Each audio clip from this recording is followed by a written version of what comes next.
ka-hortagga gabowga waxay kordhisaa cimriga jiirka ilaa 3 boqolkiiba. Saynis yahano reer Yurub ayaa ku tijaabiyay kokkoolka daawada gabowga ka hortagta ee jiirarka waxayna ogaadeen in ay kordhisay cimriga xoolaha ilaa 3 boqolkiiba. Jiirarku waxay sii caafimaadayeen muddo dheer sidoo kale oo leh barar raaga oo yaraa iyo daahitaanka kansarka. Labada daawo waa rabamiin iyo trametinib kuwaas oo labaduba loo isticmaalo daaweynta noocyada kala duwan ee kansarka. Rabamiin ayaa sidoo kale inta badan loo isticmaalaa si looga hortago diidmada xubnaha waxayna muujisay ballanqaad ku saabsan kordhinta cimriga ee baaritaanka xayawaanka. Dhanka kale trametinib ayaa la muujiyey in ay kordhiso nolosha duqsiyada midhaha laakiin haddii taasi ka shaqaysay xayawaanka waaweyn ayaa weli mid la arki karo. Marka daraasad cusub koox cilmi baaris oo ay hogaaminayaan saynis yahano ka socda maxadka Blank ee Jarmalka ayaa baadhay sida labadaba daroogooyinka iyaga oo iskood iyo wadajir ay u kordhin karaan nolosha jiirarka.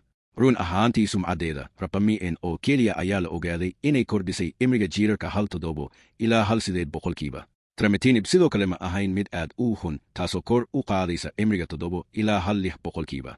Laakiin markii awoodooda la isku daro jiirarka la daweeyey waxay arkeen koror nololeed oo muhiim oo ku dhow 2 ilaa 5 boqolkiiba.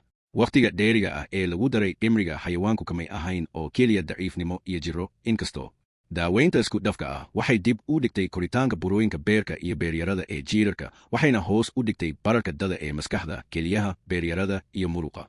Xayawaanku waxay u muuqdeen kuwo aad u firfircoon dada hore marka loo eego kantaroolka jiirarka oo leh miisaan jidheed oo hoos u dhacay iyo hoos u dhac tartiib shaqada wadnaha. Si kasta oo ay natiijadu u xiiso badan tahay waa in aynaan filaynin in aynu awoodno in aynu soo saarno kaniiniyada qaarkood oo aynu ku noolaano 3 taa badalkeeda dhinaca ugu rajo gelinta badan ee codsiyada bini'aadamka ayaa laga yaabaa inay tahay hagaajinta tayada sannadaha iyaga madow.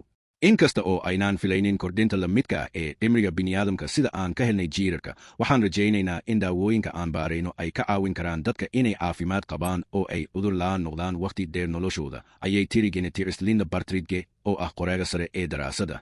Cilmi baaris dheeraad oo lagu sameeyo bini'aadamka sannadaha soo socda ayaa naga caawin doona inaan qeexno sida daawooyinkani ay faa'iido u yeelan karaan dadka iyo cidda laga yaabo inay ka faa'iidaystaan.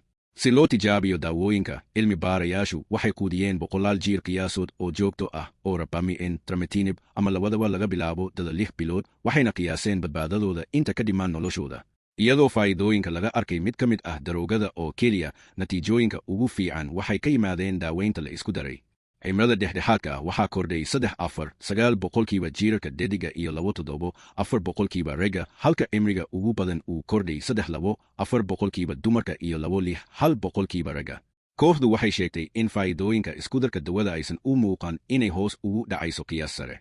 Inkasta oo labada dawooyinba ay ku dhaqmaan isla dariiqa calaamadaynta oo loo yaqaan shabakadda ras insulin tor waxay bartilmaansadaan meelo kala duwan.